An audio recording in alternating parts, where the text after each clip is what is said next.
Orang yang pernah berdebat dengan Bang Zuma seperti Ibu Utimawati Mena yang Assalamualaikum warahmatullahi wabarakatuh. Alhamdulillahirabbil alamin.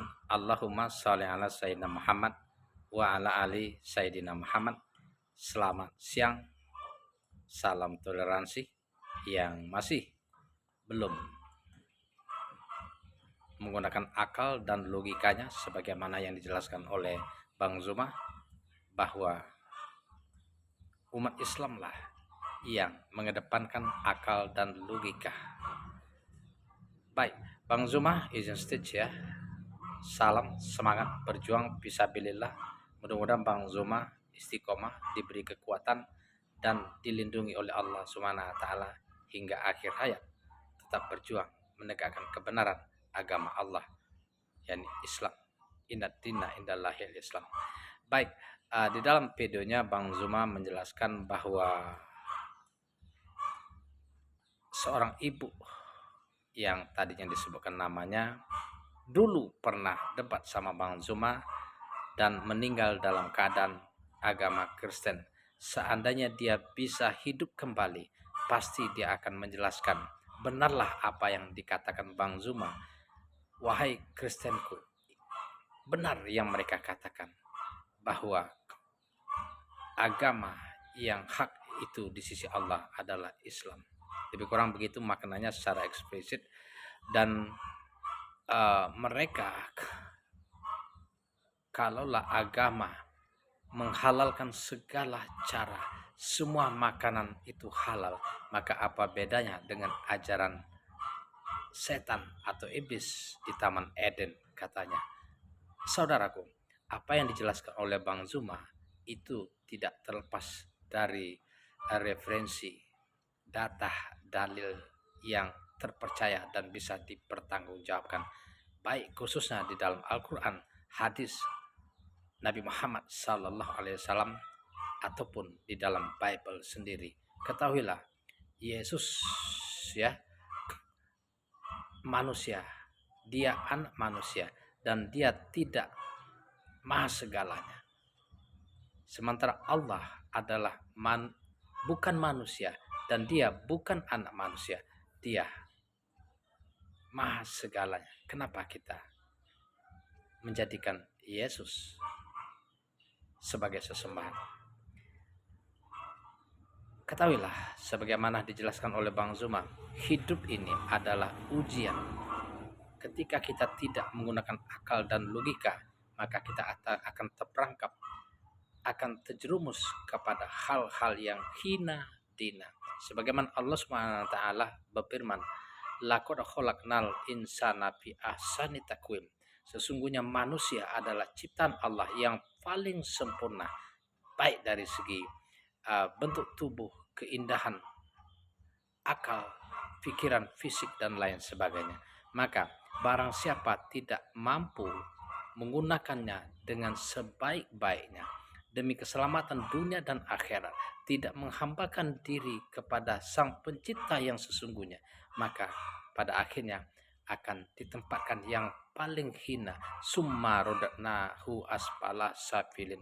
Semua manusia akan ditempatkan ke tempat yang paling buruk di sisi Allah Subhanahu wa taala, yakni neraka jahanam, kecuali illallazina amanu wa amilus solihati falahum ajruhum ghairu mamnun. Orang-orang yang beriman, bertakwa, dan mengerjakan amal soleh, mereka akan mendapatkan pahala, ampunan, dan kasih sayang Allah, karena mereka akan mendapatkan balasan tanpa putus hingga hari kiamat. Untuk itu, kunci daripada segala perkara dunia adalah Islam. Rasul amril islamu wa amudruhu sholat. Ya, Nabi Muhammad SAW bersabda, adalah segala perkara intinya adalah Islam, agamanya yang mengatur segala hal yang hak dan yang batil, yang benar dan yang salah. Dan sebaik-baik petunjuk adalah ajaran Islam yang diturunkan, diajarkan oleh Nabi Muhammad Sallallahu Alaihi Wasallam. Nah, barang siapa memeluk, memilih agama selain Islam, maka dia akan sia-sia hidupnya dunia dan akhirat. Wa may yabtaghi ghairu islami dinan fala yuqbala min wa huwa fil akhirati minal khosirin. Dan intinya kalau kita memeluk selain Islam, berarti kita bukan Allah yang kita tuhankan, bukan Allah yang kita sembah. Sementara Allah mengutus Rasul untuk setiap umat untuk menyeru, menghambakan diri hanya kepadanya dan melarang melakukan sesembahan selain Allah. Walaqad ba'asna fi kulli ummatir rusulan an ibudullaha tanibut tauhid. Dan barang siapa menyembah selain Allah, innahu may yusyrik billahi faqad haramallahu alaihil jannah wa ma'wahun nar.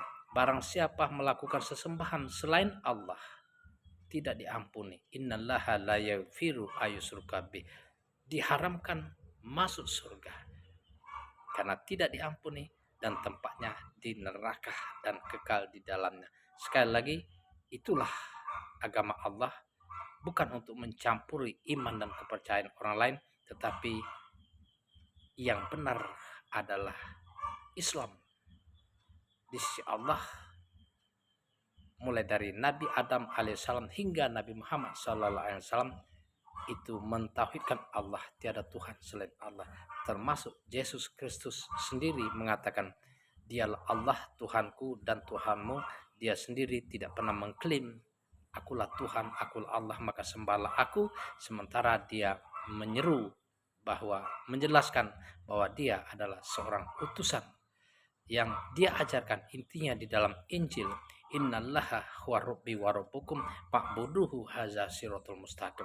Dialah Allah Tuhanku dan Tuhanmu yang wajib disembah, sembahlah dia, ini adalah jalan yang lurus. Demikian, assalamualaikum warahmatullahi wabarakatuh. Mudah-mudahan menjadi motivasi kita untuk mengedepankan akal dan logika. Selamat siang.